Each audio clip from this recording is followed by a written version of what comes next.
Pasteur Alphonsine, nous vous souhaitons la bienvenue sur notre plateau cet après-midi du mois de décembre. Euh, Merci tout d'abord d'avoir accepté de nous donner une parole d'encouragement. Nous allons devoir vous donner la parole. Qu'est-ce que vous avez à cœur pour les enfants de Dieu en cette saison où dans les pays, nous voyons tellement d'injustices sur le plan politique, sur le plan économique, sur le plan de la famille et de la santé.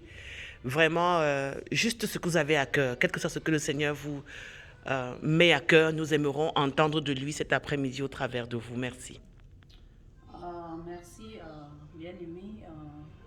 Je voudrais déjà dire merci pour les amis qui m'entendent et qui m'écoutent ce soir. Et je voudrais déjà leur souhaiter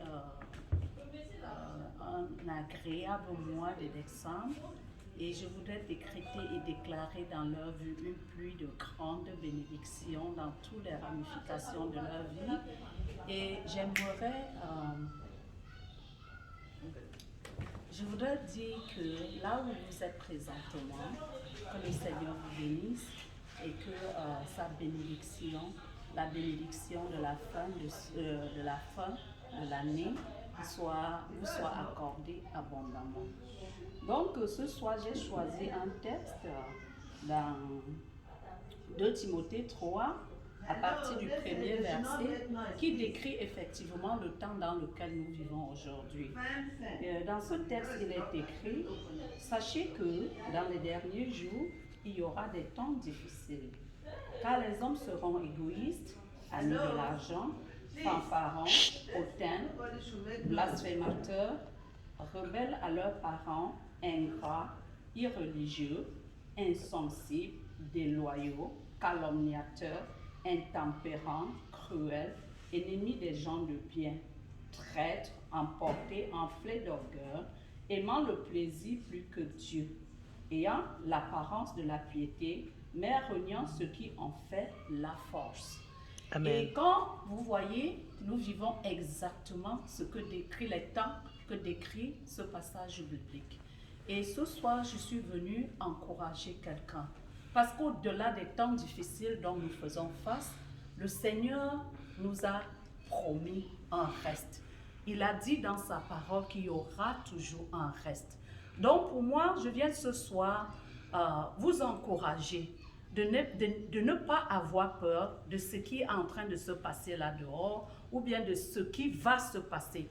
Parce que si nous regardons au regard de la prophétie, les choses vont devenir difficiles. Mais mon encouragement ce soir pour toi, c'est que j'aimerais bien que vous compreniez et que tu saches qu'au-delà de ce qui se passe, le Seigneur nous a promis son secours.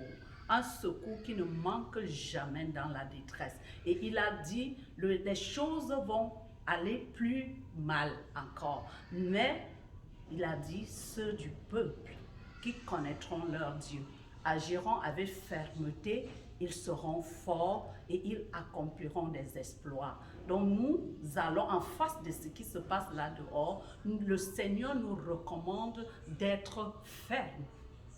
Pourquoi être ferme?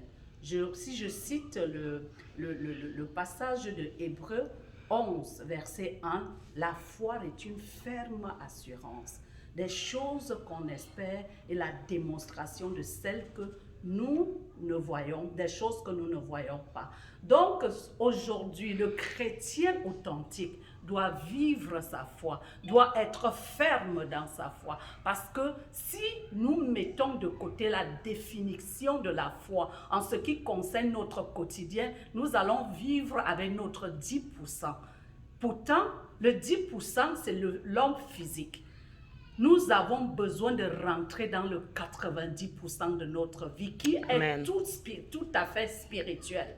Donc, avec tout ce qui se passe là dehors, si tu te permets aujourd'hui de vivre avec tes 10%, tu vas certainement faire face aux difficultés et tu ne sauras vraiment quoi faire. Mais si tu rentres dans les 90% qui est tout à fait spirituel, qui a tout à voir avec le spirituel, tu vas braver tout ce que l'ennemi mettra au-devant de toi.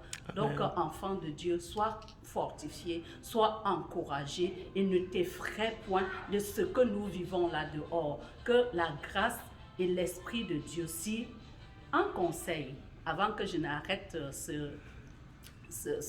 mon propos ce soir, je voudrais te supplier de te soumettre tout simplement au leadership de la parole et au leadership de l'Esprit de Dieu. Et le reste, le Père prendra soin parce qu'il nous a promis d'être avec nous tous les jours de notre vie jusqu'à la fin du temps. Donc la persévérance est importante dans notre marche chrétienne aujourd'hui. Sois béni et sois encouragé. Je vous aime très fort dans la paix de Christ. Amen. Amen.